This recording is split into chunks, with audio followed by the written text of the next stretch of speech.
ভারতীয় ক্রিকেট মহলে এখন 2025 আইপিএল নিলাম নিয়ে নানান কথা শোনা যাচ্ছে। বোর্ডের পক্ষ থেকে এখনো 10 ফ্র্যাঞ্চাইজিকে জানানো হয়নি ঠিক কতজন ক্রিকেটারকে নিলামের আগে ধরে রাখতে পারবে তারা।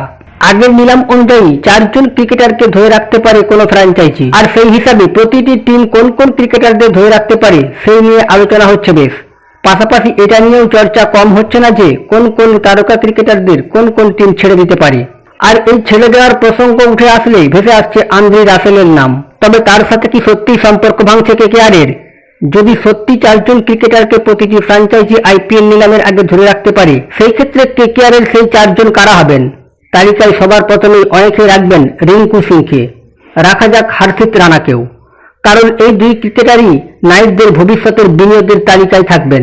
ওপেনার ফিল সল্টকে ছাড়তে পারবে না কলকাতা নাইট রাইডার্স, কারণ 17তম আইপিএলে সল্টের জন্য কেকেআর একাধিক ম্যাচে স্কোর বোর্ডে বড় রান তুলেছিল, ফলে ফিল সল্টকে রিটার্ন করতে পারে কলকাতা নাইট রাইডার্স। আর চতুর্থ যে ক্রিকেটারকে ধরে রাখতে পারে শাহরুখ খানের টিম, তিনি হলেন সুনীল নারিন। এই অঙ্কে যদি টিম এগোয় তাহলে আন্দ্রে রাসেলকে এবার দল থেকে বাদ দিতে পারে কলকাতা নাইট রাইডার্স। এছাড়াও আন্দ্রে রাসেলকে যেই কারণে ছেড়ে দিতে পারে কলকাতা নাইট রাইডার্স তা হলো তার পারফরম্যান্স।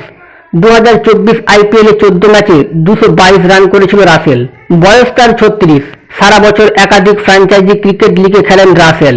অভিজ্ঞতার বিচারে রাসেলকে অনেকে রিটার্ন করার পক্ষে ঠিকই, কিন্তু কেকেআর অন্য পথে হেঁটে তাকে রিলিজ করে দিলে অবাক হবার কিছুই থাকবে না। সেই 2012 সাল থেকে আন্দ্রে রাসেল কেকেআর পরিবারের সদস্য, ফলে এইবার মেগা নিলামের আগে তার দিকেই বাড়তি নজর থাকবে সকল কেকেআর ফ্যানেদের। 2025 নিলামের আগে কি কলকাতা নাইট রাইডার্স সত্যি আন্দ্রে রাসেলকে রিলিজ করে দিতে পারে? এই ব্যাপারে আপনাদের মতামত কমেন্টে জানান। আর আইপিএল ও আইএসএল এর সমস্ত আপডেট পেতে আমাদের চ্যানেলটি সাবস্ক্রাইব করে আমাদের সাথে থাকুন।